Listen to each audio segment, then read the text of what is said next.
Hey there, all you beautiful Texans. Welcome to the James Show. It's News Talk 820 WBAP, now on FM at 93.3. Let's go. Oh, I got to turn it on. There it is. Now let's go. It's official. Hey, so for my next guest, Anthony Russo from the Truth Will Set You Free podcast, I wanted to play you, Anthony. I want to get your response to the most popular soundbite I had on yesterday's show. Got a lot of positive feedback from mostly Facebook messages. But Jill Biden was speaking at an elementary school in the D.C. suburbs, and some kid was not impressed with her career aspirations. And as the president said, I teach English. I teach at Nova. Have you heard of Northern Virginia Community College? Yeah. Okay, it's not far from here. So my first day is next Tuesday. So. Hey, so our little king there, not a fan. Anthony Russo, your response. What did she say was next Tuesday? I was trying, but I couldn't hear her over the screechiness and the tone of her voice. Yeah, so she says she works at Nova, which is Northern Virginia Community College, and she starts next Tuesday. Oh, got it. Okay, it's the facade that she's just a regular old working gal, just a blue collar work, just like you, just like your family. She's certainly not flying around in private jets. Like, she doesn't need to have a job. What, president doesn't pay enough that your wife has to go to work? Really? At a community college, nonetheless. And I mean, with all the stock options, they find a way to make sure they're making extra money. I feel as though that's a little bit unnecessary of a position. And even funnier, like, think about it from the perspective, a lot of presidents, they don't make a ton of money when they're president, but afterwards they're like $100,000 a keynote or more, $250,000 a keynote. Mm-hmm. I think she sees the writing on the wall that Biden's probably not going to have a lot of speaking gigs after he's president. So maybe there's something legitimate there that she's thinking about hopping on the community college teaching bandwagon. Yeah, I think we're all very suspicious of this new career path. But Anthony Russo, I think at some point Biden is going to be pressured. I don't want to say bullied into it, but pressured into taking a cognitive test. He's going to find a doctor who is sympathetic, bring him in, and he's going to get flying color results. What do you think, Anthony? Of course he is. Like, I mean, anybody that's like, Joe, I think you need to have an independent specialist come in. There's no such thing as an independent specialist, because somebody that's independent, when they see $100,000 or $250,000 all of a sudden in their bank account, they no longer become independent. With all that said, I'm still under the belief he's going to be replaced. I found something interesting in Trump's statements. I don't know if he made it last night or today, talking about the fact that he thinks Biden is going to stay in the race because he's narcissistic. Yes. He's got an ego. I think you and I might agree on this.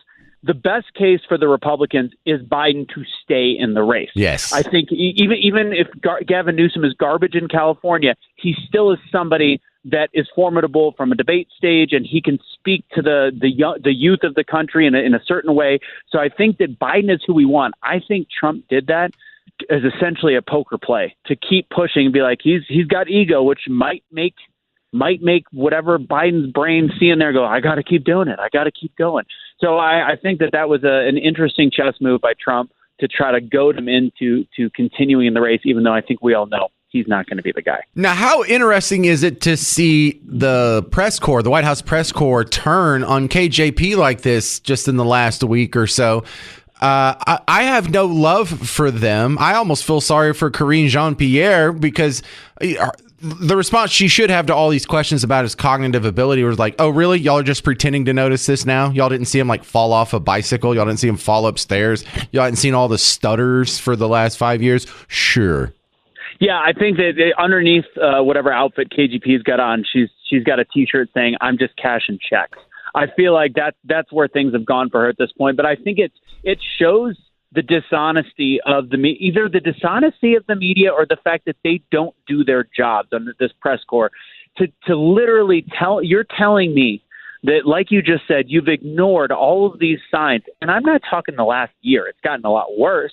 But since the 2020 election, there is cognitive dysfunction in Joe Biden, and you're now just finally questioning it because it's too blatant to pass up. And it's really just because the whole American people saw it on the debate, the most watched debate of all time. So now they have to actually make it seem like they're doing their jobs, which to me is even more dishonest, the fact that all of a sudden they've turned the tide. Right, because it's not like been a couple of jokes here and there. Buttheads like me for the last 5 years have been just a volcano of dementia jokes about this guy. Yeah, I mean, and it's, I've had a lot of people look at, that are the opposing side that likes to troll my social media and my pages, and they're like, oh, you're just making fun of a guy with a stutter. I'm like, he had a stutter supposedly when he was younger. This isn't a stutter. This is a man that has no cognitive ability to work at any basic daily senior job, and you're literally thinking that he can run the country, and it's just a dishonest point. That's such a trash defense, because we weren't making dementia jokes in 2008 or in 2012 when he was doing those debates of we just made this up. Why haven't we ever said this before the last 5 years? So yeah, that doesn't stand up to the basic scrutiny. Anthony, tell them how they find you outside the show. Truth will set you free USA. We got our Truth Tuesday tonight, actually. So if you go to Facebook and any of the major social media platforms, YouTube, all of them, Rumble, we've got our show tonight. So is that what y'all do, like once a week thing? We do, yeah. And I put out, mostly daily content. We find little short form stuff to put on the social media, but we've got our weekly show, Truth Tuesdays. Yeah, weekly. Oh, do y'all have like guests and stuff? We sometimes do. Yeah. We've had a couple really good ones over the year. We got January 6th people, and we've had politicians, different stuff. But yeah, we like to have a little debate. But never old Parker over here, huh? Hey, the invite is there. If you are free at any 6:00 Central Time, let's get you linked up, and we could have a little fun. See, you can invite yourself over to a friend's house to spend the night sometime. That's all right. My mom was wrong. All right, Anthony Russo, Truth Will Set You Free podcast. Thank you very much for being on the James Show yet again. Big fan of his work. So what we have coming up next, the NEA is the largest teachers union in the country. And now the teachers are striking, but this time they're striking against the union, which I didn't know you could do that. I didn't know that was part of the rules. So the teachers are striking not against the schools, but against the union. I mean, what are they going to do? Are they going to bring in scabs to replace them? I don't know how this works, but we'll go over it next on the James Show. News Talk 820 WBAP, now on FM at 93.3. Hey there, welcome. You're listening to the James Show. News Talk 820 WBAP, now on FM at 93.3. Yes, I'm enjoying the selection cycle quite a bit. This is a great time to be a talk show host, especially on a station like WBAP. Because look, when the Super Bowl is happening, especially if the Cowboys are in it, that's the best time to be on a sports talk station in Dallas. That'd be the best time to be a host on the ticket. But right now we have just a malignant tumor of a presidential election season. It's like they shrunk an entire circus down, put it in a dumpster, and set it on fire. So you have a circus dumpster fire going on at the same time. That's the best time to be on WBAP. I mean, what a dream come true. The problem is I sound almost giddy. I sound almost gleeful talking about a guy who's deteriorating in front of our face. I mean, these are serious national security implications going on here. Just the most powerful man in the world. It's not really funny that he's a walking Roomba for, 16 hours of the day? He's either asleep or a walking Roomba.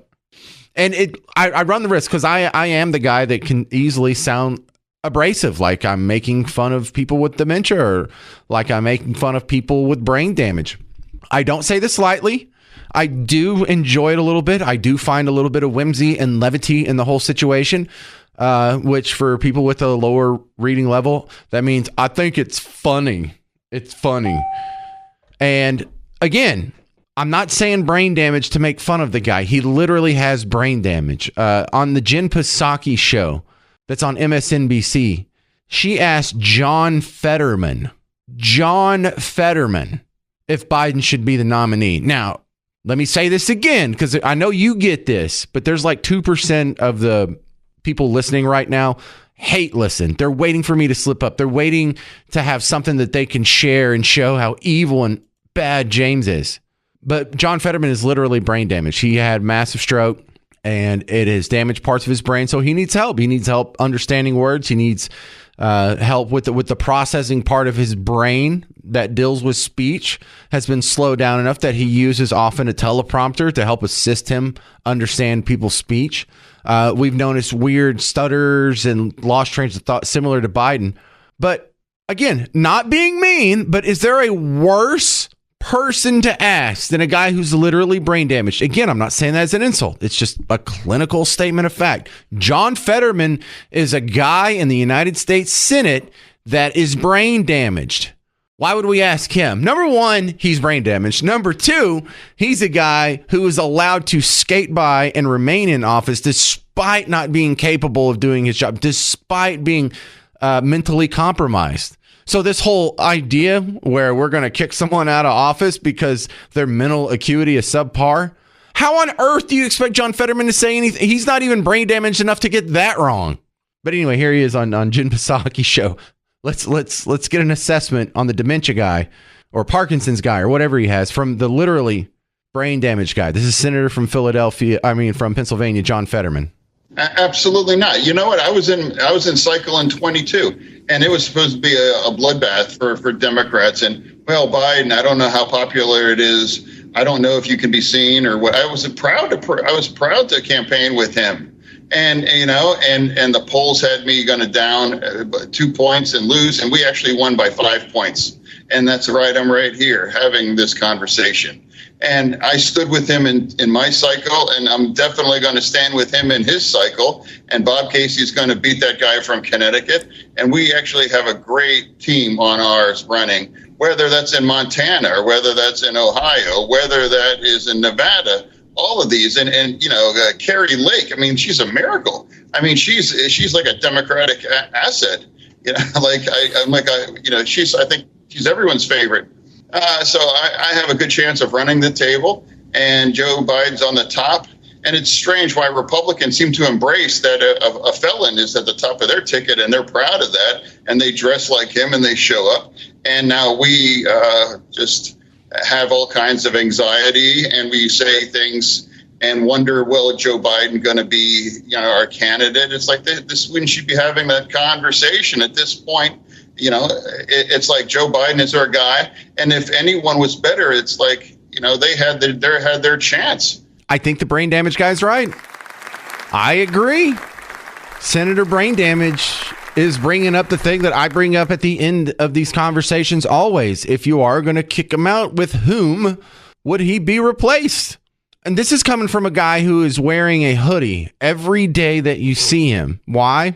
I'm told, and it's theorized, that since he had his stroke, his fine motor skills have diminished, that he can't easily do the buttons. And so he wears that just so he can take it on and off and so he can dress himself. Now, that's either true, which I almost feel sorry for him. If that's the case, and, maybe he should be just run around in a hoodie the whole time. But it's also like, hey, if he's that brain damaged that he can't button his own shirt, isn't that sort of a bad sign? Is there a disqualifying point? Like, you should at least be able to have the mental ability to dress yourself. But if that's not true, if he's just wearing that because that's his preferred fashion, that might even be worse. Like, you're a grown man, and he's like, what, in his 50s, and you're running around in a hoodie, like a oversized hoodie sweatshirt. Like, it's not even winter. It's July, and he's running around in a long sleeve sweatshirt with a big old hoodie and oversized. And, you shouldn't dress like a 14-year-old boy if you're in the Senate. Now, I'm not saying you got to run around with a top hat and monocle looking like the Monopoly man to represent your state in the Senate, but you got to look better than a preteen who's on his way to camp. 800-288-WBAP, 800-288-9227. Hey, if the brain damage guy says it and AOC agrees with him, who am I to argue? That looks like Biden very well should be the nominee. Jordan Davis is coming to the Pavilion at Toyota Music Factory August 9th. Special guests Mitchell Tenpenny and Ashley Cook. You can get tickets now at livenation.com, or if you want to try for a chance to win them from us, text the word Jordan to the same number I give out for, like, if you call the show. That works for our text line too. 800-288-9227. Text Jordan to 800-288-9227. Now, homeowners, I'm talking to you now. We just had another storm go through. Is your roof leaking? Are you having any problems? Did any shingles fly off? Because you want to get ahead of that before it causes even more damage. You want to call Paradigm Roofing. If you're not sure, but you do see a shingle or two missing, Call them. They'll come out. They'll do a free inspection. They'll give you a free estimate. There's no obligation. If you want to go forward, then you're going to get a crew that has a full-time job supervisor. And the owner of the company, Greg, his cell phone number is at the bottom of every contract. So you have a guy there to back you up that is going to be in constant communication with you. And if you're not happy with what's going on at the job site, you can call the owner and he'll crack a whip and he'll make sure you're taken care of. That's what makes Paradigm Roofing the first people you should call if you need help with your roof. 972-542-7774. 972-542-7774. If you have damage, don't wait. You're going to regret it. Go to paradigmroofs.com or 972-542-7774. Hey, welcome. It's the James Show. News Talk 820 WBAP, now on FM at 93.3. Let's go. You remember in the Rudolph the Red-Nosed Reindeer Claymations Christmas special? You know what I'm talking about, where they go to the island of misfit toys and it has like a spider made out of an erector set with like a bald baby doll's head on it. It looks like the stuff of nightmares. That's what this election cycle is. This is the island of misfit toys, because all the other election cycles, we thought they were crazy. And then we have this one.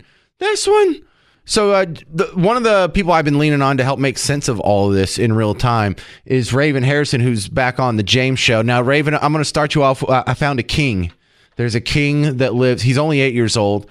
He goes to elementary school in the D.C. suburbs. And when Jill went and spoke at his class, he had some strong words for her. This is only a 12-second clip. I want you to hear this and then respond to it. Okay, Raven? Okay. And as the president said, I teach English. I teach at Nova. Have you heard of Northern Virginia Community College? Yes. Okay, it's not far from here. So my first day is next Tuesday. So. Hey! I think we found my new fill-in. Next time I have to go on vacation, Raven, maybe this is a guy that can sit in my seat. I don't know. I mean, that was almost like listening to Joe Biden, except miniature version. That was excruciating. that kid really let her have it. So, Raven, the other thing I've been going through on today's show, like in the previous segment, I was playing John Fetterman, who's endorsing and hoping that Joe Biden stays in the race. I'm like, why are we asking the guy who literally has brain damage to assess the guy who has like early onset Parkinson's or something? That's the perfect guy to assess someone who has early onset Parkinson's or dementia. He would know, right? Yeah, brain damage, real, game recognized game, I guess. So, you got that. So also, I played earlier in the show, AOC is saying, hey, Biden's our guy. So if AOC says it, I mean, Raven, who are we to argue with her? Well, I mean, AOC is the same person who thinks the Supreme Court is one that has tomatoes and onions. So we're going to leave that there. But yeah, she's coming out swinging, and it is amazing. We literally had a day turnaround, James, from when everybody was going, he should step down, he should move aside, to nope, never mind, nothing to see here, folks. And then my favorite, James, is Karine Jean-Pierre, the poster child for useless people, who basically got up there and said, everything's fine. He's met with a Parkinson's doctor 8 times, and that's a routine thing. And I'm thinking, I don't know anybody who's met with a Parkinson's doctor 8 times in 8 months. How is that normal? Wait, Raven, I'm going to have to correct you there. I cannot let falsehoods fly on the James Show. There's plenty of people who see Parkinson's doctors 8 times in a short time span. They're called people with Parkinson's. That's how it is. Right. I was going to let you say it, but that's what I'm talking about, of the gaslighting of this, and that's what I just want to remind people. Would you let Joe Biden fly your airplane? Would you let him, drive the school bus? But yet he's got access to nukes. The Democrats are ridiculous. They are going down in flames, and they know it. But it's unreal to see them continue to try to gaslight at the safety of the American people. Well, I like putting the spotlight on the media, because the media is the one that really bothers me, how they're acting like, well, we have some new information. Like Jon Stewart says, well, we should redo the primary system. And look, they have another month before the convention. They could take some surveys or a pulse or a poll or maybe even throw together a real quick election of some sort. And he made a good point. We just saw Great Britain put together an election on 2 months' notice. France had 2 elections with 1 month's notice. So could they redo the primary process and kick Biden out? No, they're just going to go with their original plan, which is registering these people, illegals, to vote. And so that way they have the votes they need. And, James, I'm telling you, this is not a drill. We are in Palm Beach, Florida right now, and we just busted in on Mi Familia Vota, which is translation for they're over there registering illegals to vote. And that's what we're up against right now. We have got to, and we are going across the country trying to bust up these rings. This is the Democrats' plan. That's why they don't mind that Joe Biden is a walking cadaver. They don't care because they're already planned to stuff ballot boxes. That's the plan, and register illegal voters. And it's really disappointing what they're attempting to do to our republic. Vivek Ramaswamy, during the Republican primary debates, ended his night, like his closing statements were this. I also want to close with one message to the Democrat Party. End this farce that Joe Biden is going to be your nominee. We know he's not even the president of the United States. He's a puppet for the managerial class. So have the guts to step up and be honest about who you're actually going to put up so we can have an honest debate. Biden should step aside, end his candidacy now so we can see whether it's Newsom or Michelle Obama or whoever else. All right, just Mr. tell us the Ramaswamy, truth so we can have an honest debate. So he seems really prescient there in hindsight. And I have a hard time believing that Vivek Ramaswamy, people like me, people like you were shouting this from every hilltop for the last 5 years. But the media just found out he was a little slow a couple weeks ago. No, they've been covering, and they're doing their best to save any scrap of journalistic integrity they ever had, which was minimalist at best, to try to pretend that for 3.5 years they haven't been complicit in gaslighting America. Every gaffe, everything we saw, all the signs that were plain as day, and they said these are conspiracies, it's MAGA, it's Trump's fault, it's all of this other, and they should be utterly ashamed of themselves with, Lou coming out today implying that Trump was in Epstein Island. I mean, everything. We got pictures of Kamala and Bill there. You really want to go there? But this is what they're doing instead of just stepping up. And the American people, Democrat, Republican, Independent, deserve to know what's going on, because it sure as heck, and Joe Biden didn't write that letter to the Democrats. There's no way. He can't put a sentence together. So who wrote it? Jill? Well, he could have wrote it between 10 in the morning and 4 in the afternoon, maybe. I disagree. I think Jill's gone from being a fake doctor to a fake president. Fantastic. Where can they find you outside the James Show, Raven? They can find me at theroarmission.com or ravenharrison.com. We're out here on the front lines getting it done. All right. Man, I love it when she's fired up. Thank you, Raven, for being on the James Show again. Thanks, James. ravenharrison.com. Big fan of her work. I need to get back and finish her book, too, when I get a chance. Coming up next, though, I found a viral video of a woman who's upset because the nurses at her clinic told her she doesn't have to wear a mask anymore. She's upset that the nurses aren't wearing a mask. Why aren't you wearing a mask? Because it doesn't do anything, and it was pointless. It doesn't protect you from COVID or anything like that. And she's upset about it. She is so inured into the system. It's like the Matrix, that she can't be unplugged. You'll hear that next on The James Show. News Talk 820 WBAP, now on FM at 93.3. Hey there, welcome to The James Show. News Talk 820 WBAP, now on FM at 93.3. Well, the NATO summit is this week, so it's sort of like NATO week in D.C. Yay. Well, at the NATO meeting that's happening right now, Joe Biden is delivering remarks. This is NATO's 75th anniversary, so I don't know. I think they have a piñata or something later. But we'll go right to this live. This is President Biden. Let's see how well he gets through this. Anniversary summit in D.C. Let's listen in. Perfect timing. Welcome. In 1949, the leaders of 12 countries, including President Truman, came together in this very room. History was watching. It had been 4 years since the surrender of the Axis powers and the end of the most devastating war the world had ever known. Here, these 12 leaders gathered to make a sacred pledge to defend each other against aggression, provide their collective security, and to answer threats as one, because they knew prevent future wars, to protect democracies, to lay the groundwork for lasting peace and prosperity. They needed a new approach. They needed to combine their strengths. They needed an alliance. And here they signed the Washington Treaty and created the North Atlantic Treaty Organization, the single greatest, most effective defensive alliance in the history of the world. Mr. Secretary General, leaders of NATO countries, foreign and defense ministers, representatives from partner nations and the European Union, and members of Congress, distinguished guests, welcome to the 2024 NATO Summit. It's a pleasure. All right, look, so he seems pretty coherent. He's not doing this sundowning thing. This milestone year, to look back with pride at all we've achieved and look ahead to our shared future with strength and with resolve. Together, we rebuilt Europe from the ruins of war, held high the torch of liberty during long decades of the Cold War. When former adversaries became fellow democracies, we welcomed them into the alliance.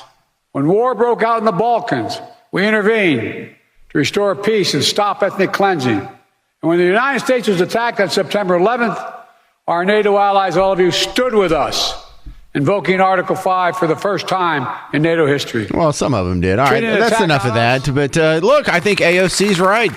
This is the guy. He's fine. He's fine. Just leave him in there. No need to replace him. He sounds fine. Right, AOC? I have spoken with him extensively.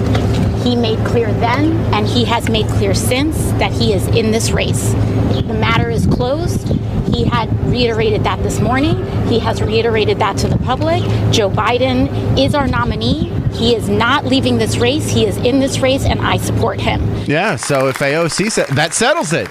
And that's the rule on the James Show. Always has been. If AOC agrees, then that's the final word. She's been right about everything in the past, so why would we question her now? Even John Fetterman thinks he's okay. He's like, no, we can't kick people out of office for having brain damage. What terrible precedent would that set for me?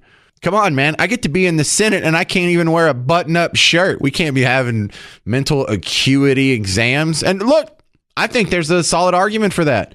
There's no mental cognitive clause in the Constitution. There's no dexterity requirements. You don't have to do like 10 push-ups or anything. Look, if the voters want him in there, he's going to stay in there. If the voters want John Fetterman in there, he deserves to be in there. Doesn't matter if you can't button a shirt. That's not important. And listen, I do like, kidding aside, sarcasm, of course, is pretty thick in the last paragraph. But all kidding aside, I really do believe that you should vote for the guy who is closer to your own policies, even if he does have some mental questions. Now, if there's two candidates that are all equal in all other ways when it comes to policy positions, and one of them is brain damaged or demented or has Parkinson's or whatever, then yeah, you should vote for the more healthy guy. But the guy that is declining, that stands for free market capitalism, that stands for the Constitution and American principles and limited government and balancing the budget, for the love of God, that guy would definitely be a better president than a bona fide socialist who has all of his wits about him. Now, I do stand by that, and there's no sarcasm there. So, you know what? I guess I'm just going to push this American flag bit until tomorrow, but you're going to love it. Well, I mean, you're going to hate it, but in a way that you'll almost feel sympathy for these people. Because just like the mask lady, they've bought into this propaganda that America is a hateful hellscape. They're full of racial antipathy, gender antipathy, sexual orientation antipathy, and we're all just at each other's throats. And if you happen to leave the safe bubble of a hyper blue city and you go out into real America, it's dangerous out there. Those people must hate me. Because the truth is, no, we don't hate you, and we don't hate each other, and we all get along pretty good. And the American flag is not a hate symbol. This is a country worth celebrating. And you're safe here. No matter what your color is or your sexual orientation, there's not right-wing death squads roaming the countryside trying to take out minorities for sport. But these people seem to have bought it. And it's kind of sad, actually. Sort of, in some ways, if I had a heart, it would totally break my heart. All right, thank you very much for hanging out on The James Show. Stay put. Coming up next is Mark Levin. In the meantime, if you want to hear more of what I do, I'm reminding you the podcast is available, WBAP.com, the WBAP app, and then wherever you're already listening to podcasts, there's some other apps that I don't want to name. Just type in The James Show or James Parker, see if I come up there, and follow me. Because as soon as I get done here, I'm going to go over to the other studio and start chopping this up, and I'll upload some of today's show for you. Thank you very much for hanging out. I'm James Parker. It's News Talk 820 WBAP, now on FM at 93.3.